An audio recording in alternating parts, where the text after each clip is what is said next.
Vesselamu ala Resulü Nebiyyina Muhammed ve ala alihi ve sahbihi ecma'in. Ve eşhedü en la ilahe illallah vahdehu la şerike lehu ve eşhedü enne Muhammeden abduhu ve resuluhu. Allah subhanahu ve teala həmd olsun ki, Allah subhanahu ve teala bizə saysız hesabsız nemətlər bəxş edib. Və həqiqətən də Allah subhanahu ve teala Rəhman və Rəhimdir.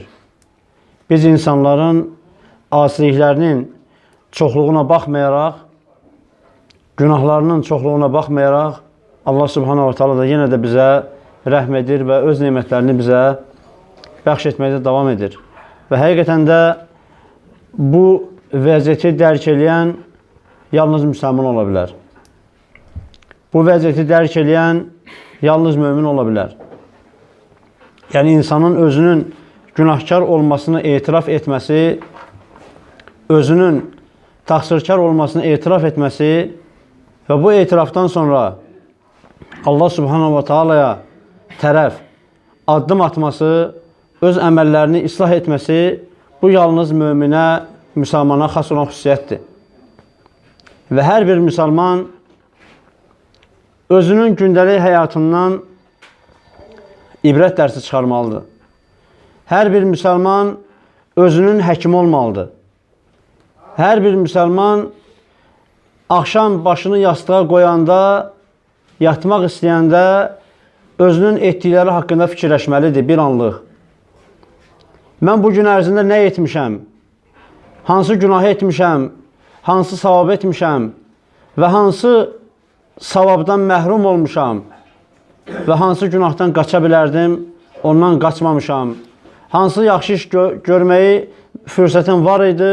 Mən o fürsəti əldən vermişəm. Yəni, müsəlman özünü hesaba çəkməlidir. O müsəlman ki, özünü hesaba çəkməz, o insan kör insandan da bədbəxtdir. Ona görə ki, fiziki olaraq kör olan insan gözləri görmədiyinə görə ətrafı daha çox hiss eləməyə çalışar. Qabağına çıxan maniyələrə daha diqqətlə yanaşmağa çalışar ki, ona zərər toxundurmasın. Amma qəlbən kör olan insan isə o insan əsl bədbəxt insandır. Və insan qəlbən nə vaxt kör olar? O vaxt ki, insan öz nəfsini hesaba çəkməz, özünü hesaba oturtmaz, o insan bədbəxt insandır. Çünki günlər, aylar, illər, bunlar hamısı səni aldadır. Bunlar sənin başına sığal çəkmiş kimi sənin gözünü yumur ki, sən özünü hesaba çəkməyəsən, qafil olasan. Qəflət yuxusunda yatasan və bir də ayılasan ki, artıq ölüm ayağındasan, yəni bütün həyatın boşu-boşuna mənasız yerə keçib. Ona görə də, dəyərli qardaşlar, hər birimizin dərdi, elə bir insan yoxdur ki, onun dərdi bu olmasın. Deyir ki, mən təzə ibadətə başlayanda hər şeyi daha çox hiss edirdim. İmanım daha mənə çox təsir edirdi. Amma bugün mən namaz da qılıram, Quran da oxuyuram, filan şey deyirəm, amma mənə təsir eləmir. Necə olurdu? Bu Quran Allah Rəsuluna sallallahu aleyhi və səlləmə nazil olub, onlar bunu oxuyurdular, imanları artırdı. Sahabələr oxuyurdular, imanları artırdı. Amma biz oxuyuruq, imanımız artmır. Fərq nədədir? Fərq ondadır ki, onlar özlərini hesaba çəkirdilər.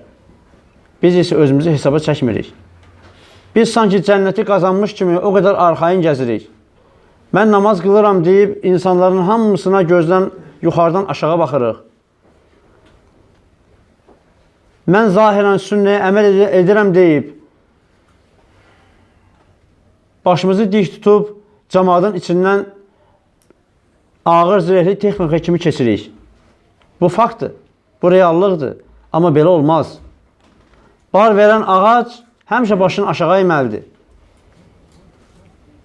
Ona görə ki, biz özümüzü hesaba çəkmirik. Biz özümüzü hesaba çəksək, biz bu günə düşmərik. Ömər ibn Xattab radiyallahu anhu həmişə xütbələrində insanlara tövsiyə eləyərdi. Deyərdi ki, ey insanlar, özünüzü hesaba çəkin. Hesab günü gəlməmişdən öncə özünüzü hesaba çəkin. Və Ömər radiyallahu anh həmçə deyərdi ki, mən İslamda böyüyənlər üçün qorxmuram. Cahilliyi görüb İslama gələnlər üçün qorxmuram. Mən o kəslər üçün qorxuram ki, onlar İslamın içərisində böyüyər və cahilliyin, zəlalətin nə olduğunu bilməzlər. Yəni, bu sözün mənası nədir?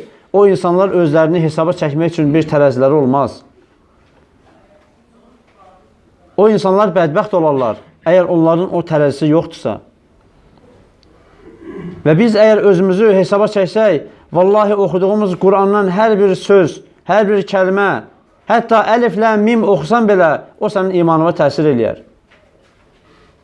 Amma sən, ola bilsin, oxuyursan, lakin oxuduğun mahiyyətinə varmırsan, oxuduğun haqqında tədəbbür eləmirsən, düşünmürsən və düşündüyündən özünə bir nəticə çıxartmırsan. Allah subhanahu wa ta'ala Quran-ı Kərimdə buyurur ki, biz insanlar xitab eləyərək, bizi agah eləyək buyurur ki, وَلَا تَقْفُ مَا لَيْسَ لَكَ بِهِ عِلِمٍ. Yəni, bilmədiyin bir işin ardınca getmə, onu danışma. O işə qapanma, çünki sən bilmirsən. Həqiqətən də, İnnəs-səmə, həqiqətən də, qulaq da, vəl-basara, göz də, vəl-fuədə, ağız da, kullu uləikə kənə anhu məs'ulə. Bütün bunların hamısı da, bütün bunların hamısı məsuliyyət daşıyır. İnsanın bütün əzaları, qulağı da, gözü də, dili də, qəlbi də, ayağı da, əli də, hamısı məsuliyyət daşıyır.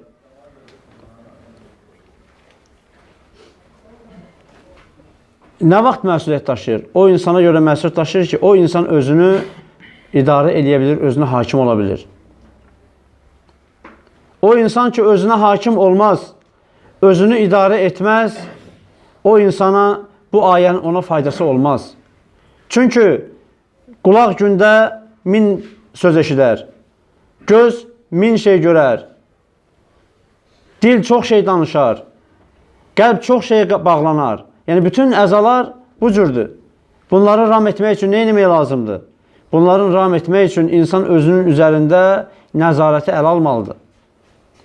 O insan ki, öz əməllərini nəzarət edə bilmir. O insan heç vaxt qardaşımızın dediyi sünnəyə sarılmaq, sünnəyə qapanmaq, sünnəyə əməl etmək onu bacarmaz.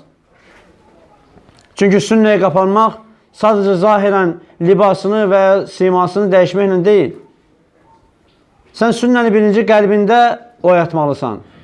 Qəlbin onu sevməlidir, qəlbin onu hiss eləməlidir ki, qoy sənin əməllərində o özünü biruzə versin. Az öncə dediyimiz ayədə Allah subhanahu wa ta'ala bizə görməyi, eşitməyi və qəlbi xatırladır. Ki, görmək də, yəni qulaq da, göz də, qəlb də hamısı məsuliyyət daşıyır.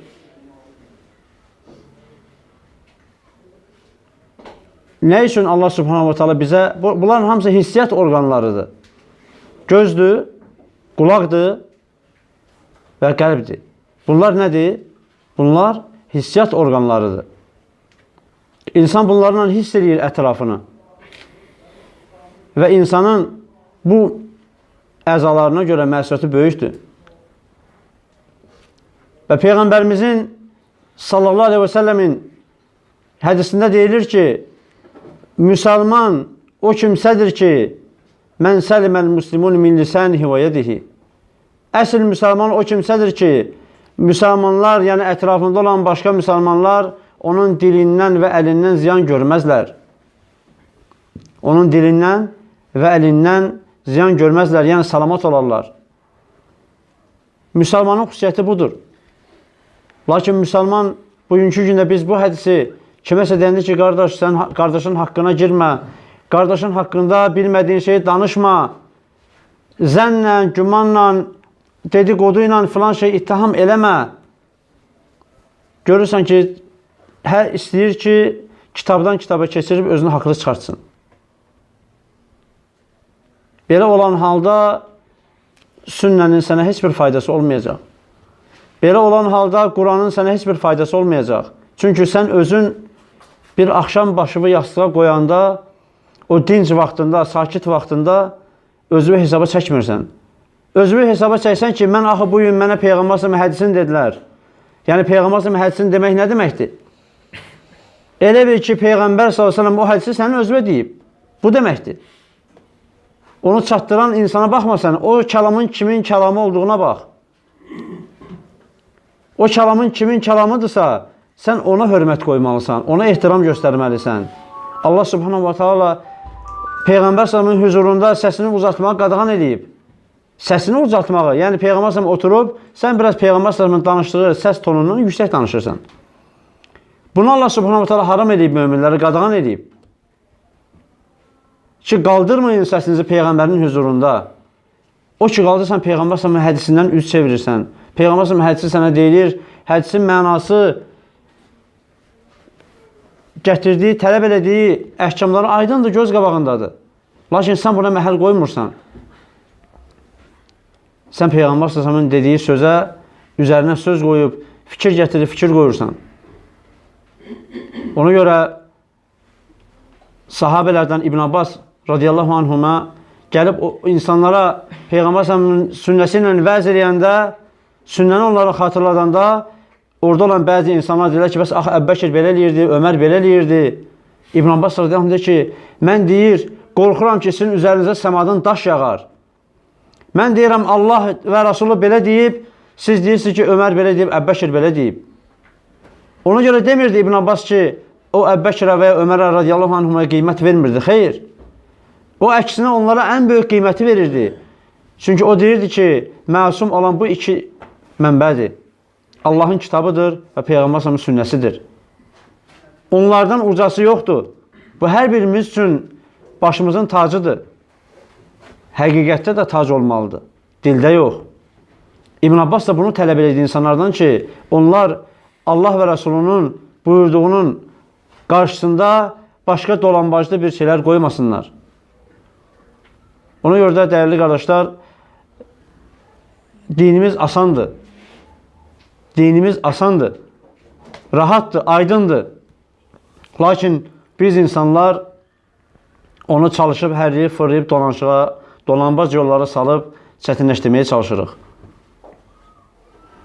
Və bu isə ən böyük yanlışlıqdır. Ən gözəli oxuduğun ayədən, oxuduğun hədisdən başa düşülən mənanı öz həyatına tətbiq etməkdir. O asanlıq ki var, o aydınlıq ki var, Peyğəmbər s.ə.v gətirib, hədisdə ki buyurur, Leyluhə kənəhərihə, deyir, mən sizə bir din gətirmişəm ki, onun gecəsi gündüz kimidir. Gecəsi, yəni zülmət qaranlıqlı gecəsi gündüz kimidir, yəni aydındır. Lə yəziğu anhə illə həlik. Yəni, yalnız həlak olan insan ondan yolunu aza bilər. Və həlak olmamaq üçün də, dəyərli qardaşlar, hər bir insan özünü hesaba çəkməlidir. Onun qarşısına çıxan ayəyə, qarşısına çıxan hədisə nə qədər əməl etdiyinə baxmalıdır. Neçə rükət namaz qılmağına yox.